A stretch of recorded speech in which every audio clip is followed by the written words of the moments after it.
I'm heading to Barry Masonic Hall to meet John Lloyd, Charity Steward of Wenvoe Lodge, to chat to him and find out how he's had such success for the 2021 festival.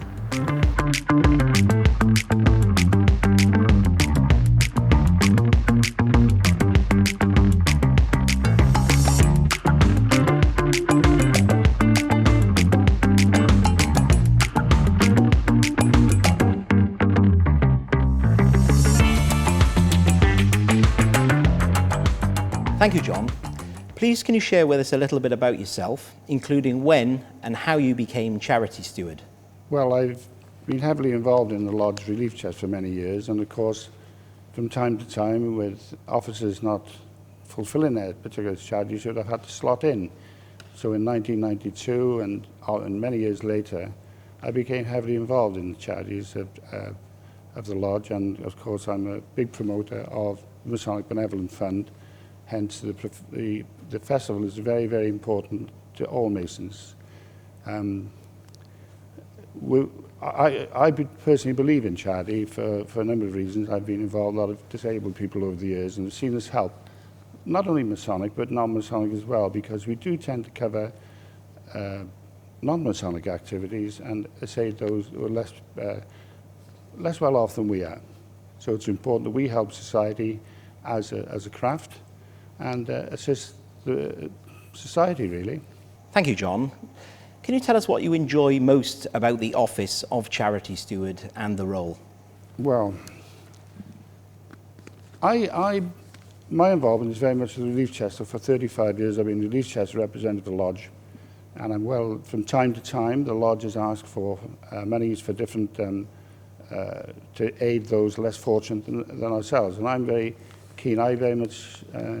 I don't like bullies, I like people who help others, and as a lodge, and Masonry in general tends to do that. We help those that are less fortunate ourselves. And it gives me a chance to be involved with the members and their families, and to see their problems and assist them if possible. That's excellent.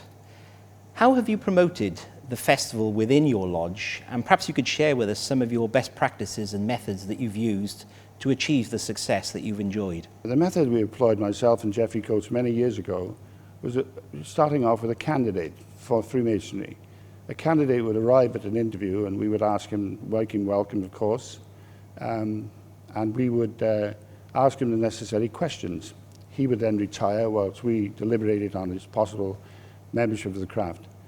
When he returned, we would tell him the good news that we thought he was suitable, and I would always ask him, are you charitable? And they never ever say they don't give to charity. They always say at that meeting that, oh yes, they're keen. So what I do is, at that meeting, I ask him to complete a relief chest form that day. He completes it, but he doesn't sign it. So what I do is, I wait until the actual night of initiation, and I give the treasurer goes out to get the joining fee, or initiation fee. I give him 3 forms. I give him the relief chest form, which has been completed by the prospective brother, along with Albert Edward and a Masonic Benevolent Fund. So when he's paying his fees, he actually signs the other 3. So in event, we have one from day one. We have a covenant day one, and this has always proved successful in Wenvoe. I have never ever been below 90% covenants. The great benefit of the Masonic website, the Masonic Benevolent Fund on the website, the method of sending out paperwork to brethren can be left on a piano or put in their cupboard. But the great benefit of the Masonic website, I actually sat on my desk with the website open and a telephone in one hand, speaking to each brother. And as I was chatting to him, I was literally filling in the details. And over a 4-day period, I did 29 covenants. And it was quite easy, because as you're chatting on the phone, you're filling in the details on the website, press the button, and the covenant's achieved. And I think it's a great benefit to the way we move forward with respect to covenants. Finally, John, thank you for sharing with us your best practices. It's very much appreciated. Lastly, perhaps could you share with us what you would cover in your charity reports at your lodge meetings? What I ensure is that at meetings they're well informed of our accounts, how we're doing. I announce every meeting the amount of monies we have in our leaf chest. The Treasurer will also announce, Jeffrey Coates will announce the amount of money in our charity accounts and the reason we keep them there. And the money are there to help those less fortunate than ourselves.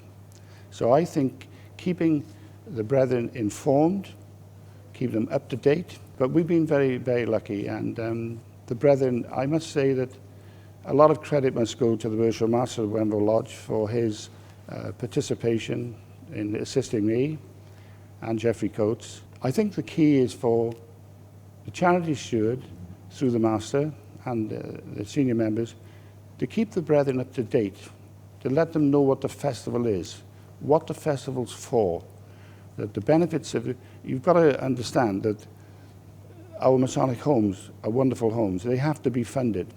And the one thing I would point out is, to you, Rob, if I may, a suggestion, because I can only make suggestions. It's been a long time that when the Albert Edward and the Masonic Benevolence being £10 each, I think they should probably look at that, because the homes are going to need a lot of money soon and we need to be there to fund them.